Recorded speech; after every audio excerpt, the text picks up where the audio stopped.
5, 4, 3, 2, 1.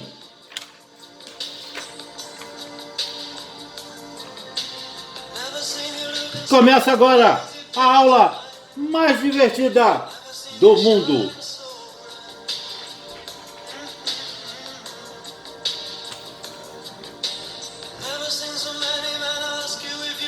E quem pediu a música de hoje foi o Maurício Machado da Taquara, da loja Doutor Céu, onde você encontra o menor preço, o maior prazo para pagamento, uma qualidade enorme. Visite a Doutor Céu da Taquara. Além de ter o melhor atendimento da região, dá para ver que eu sou cliente Doutor Céu, né? Isso, agora sim, agora sim. E hoje estamos comemorando a incrível marca de 25.649 visualizações, então, já sabe, né? Bota exclusivo, meu filho. Não dá trabalho pra fazer.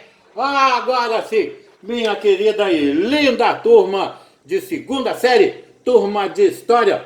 Hoje nós vamos tratar dando continuidade, né? A nossa aula de número 6, nós vamos tratar do processo de independência da América Espanhola. Basicamente, nós vamos trabalhar a aula 6, 7, a 8 e a 9 nesses tópicos, processo de independência da América Espanhola. Eu começo agora dando uma ligeira pincelada, fazer um resuminho para a gente poder entrar no assunto. Vamos falar sobre os fatores para o início desse processo e, de repente, a gente até consegue chegar aí no processo de independência dos Estados Unidos. Se não der, fica para uma outra aula, então.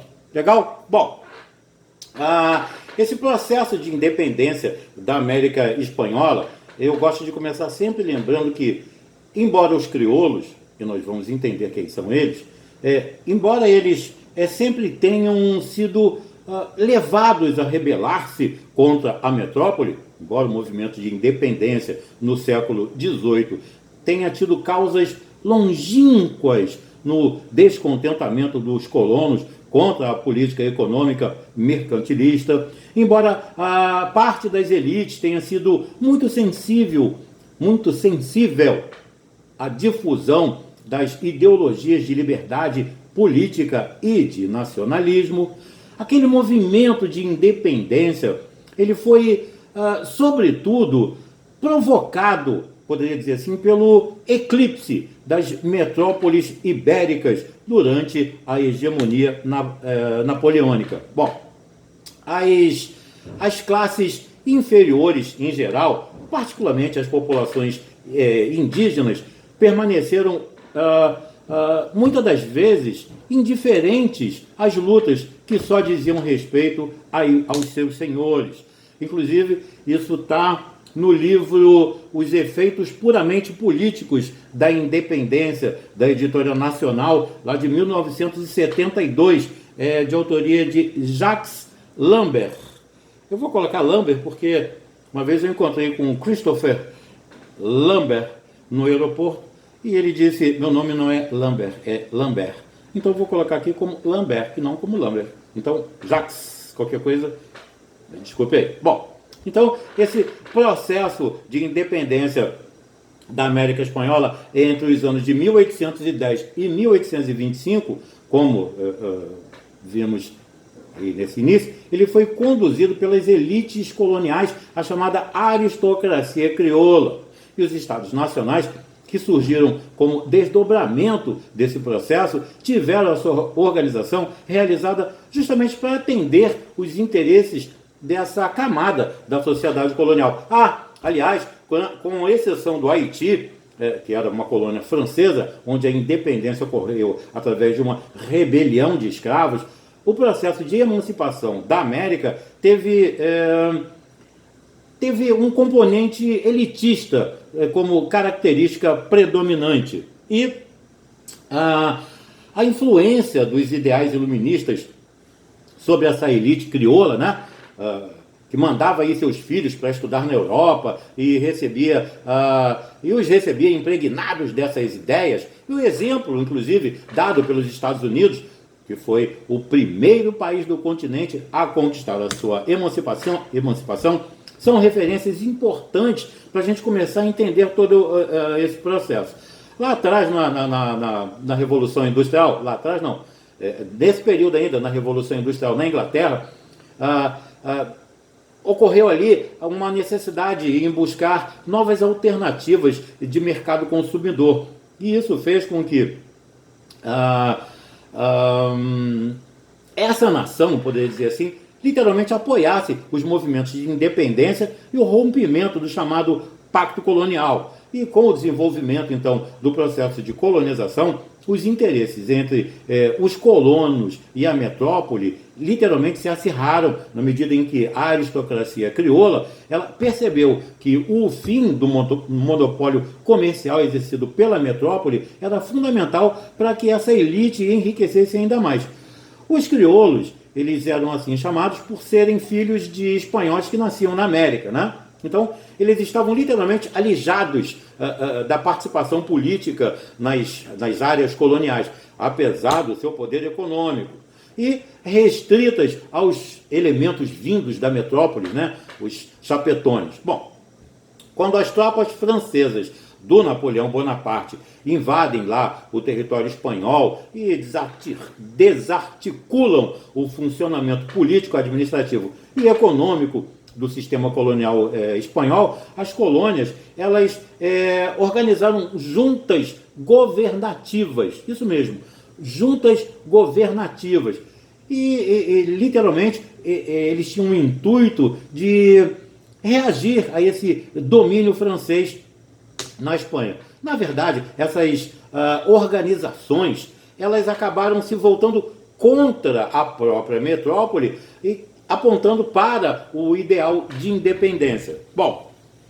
e o processo de independência? Bom, em 1811, eu aqui estou dando só literalmente fazendo um aquecimento para a gente poder entrar mais pesado na matéria. Preciso dar vai ter assunto que a gente vai acabar voltando depois. Bom, então como é uma pincelada, um resumo, em 1811, por exemplo, a Venezuela, nós vamos ver isso mais adiante, mais específico, ela se declara independente e aprova uma Constituição praticamente idêntica à Carta Norte-Americana. No México, no ano anterior, bom lembrar, em 1810, na Venezuela em 1811, então no México em 1810, uma rebelião camponesa e indígena sob a liderança de um padre, o padre Hidalgo, ela foi violentamente reprimida pelas elites locais. Essa elite, pelas elites locais que pretendiam a emancipação, porém sem grandes alterações sociais, podemos dizer assim. Então, com a derrota da chamada França Napoleônica em 1815, a coroa espanhola tentou reorganizar, melhor colocando, o processo de colonização. Porém, os espanhóis, eles encontraram literalmente um contexto muito desfavorável, na medida em que a Inglaterra passa a defender de forma veemente a ideia de uma América livre. Nós devemos também considerar o apoio norte-americano a essas lutas com a criação da chamada doutrina Monroe, ou seja, aquela do América para os americanos, como resposta aí à possibilidade de intervenção da Santa Aliança na região. Então, as lutas pela emancipação, elas iriam crescer. Dois movimentos merecem destaque aí, que foi a rebelião de Tupac Amaru, 1780, e no Peru, não, Tupac Amaru, sim. No Peru, sim. E a da Venezuela, do Francisco Miranda, de 1811. Uma revolta semelhante, mas de cunho indianista, ocorre no Peru. Isso em novembro de 1780. A sua bandeira principal era a oposição ao domínio espanhol. E a liderança coube a José Gabriel Condorcanqui. Isso mesmo, José Gabriel Condorcanqui. Ele era, no caso, Marquês de Oropesa, ou Oropesa. e autodenominado Tupac Amaru II. Ele descendia do Tupac Amaru, era sobrinho do Ataúpa, que era reconhecido pelos indígenas como o último Inca que sairia, ou melhor colocando, ele descendia do Tupac Amaru, né? Sobrinho do Ataúpa, que era reconhecido pelos indígenas como o último Inca que ensaiaria ali uma rebelião contra o domínio espanhol e foi executado pelos conquistadores em 1572. Bom, o Tupac Amaru II e os seus partidários indígenas, eles foram ali derrotados pelas forças do vice-rei José Gabriel, ou José Gabriel, como queira. E, inclusive, nesse episódio, ele teve a sua língua cortada e sofreu o suplício do esquartejamento em praça pública na cidade de Cusco. Bom, a partir então de 1817, as autoridades metropolitanas elas foram sendo depostas com o apoio decisivo dos ingleses. Aí entra um personagem que a gente vai falar muito nele depois, Simão Bolívar.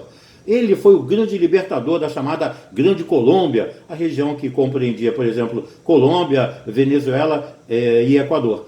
A Bolívia defendia a tese de formação de uma grande nação no continente, com as regiões colonizadas pelos espanhóis.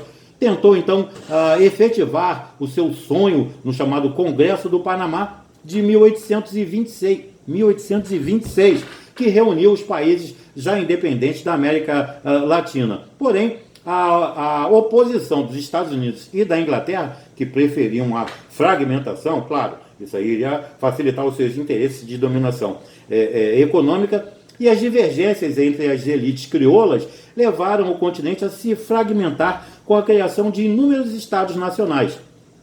O general San Martín, ele liberta a Argentina em 1816 e ele ajuda no processo de independência do Peru. O Higgins, ele liberta o Chile em 1818 com o apoio do general San Martín. A América Central proclama sua independência e desmembrando-se do México em 1824, formando então as províncias da América Central. E em 1838, com o apoio dos ingleses e dos norte-americanos, a região então fragmenta-se com o surgimento de várias novas repúblicas. A emancipação política acabou não garantindo o fim da dependência econômica na região. Os novos estados dependiam da venda de matérias-primas, produtos primários, para essas potências capitalistas e compravam produtos manufaturados dessas. Então, aí nós temos como é que eu posso colocar assim, uma observação que diz que destruído o colonialismo espanhol, a tendência foi cada fração dessa elite agrupar-se ao redor do porto de exportação que melhor lhe permitisse uma direta articulação com o capitalismo internacional, criando-se, desse modo, um esboço de Estado que fosse aí capaz de fundamentar juridicamente interesses econômicos e mercantis dessa classe dominante. Então, em termos políticos, por exemplo, os chefes locais, eles vinham aí dessa elite crioula, eles passaram a disputar o poder nesses novos estados, dando origem ao fenômeno político que ficou conhecido como caudilismo. Esse caudilismo, ele representou, em alguns casos, a defesa das estruturas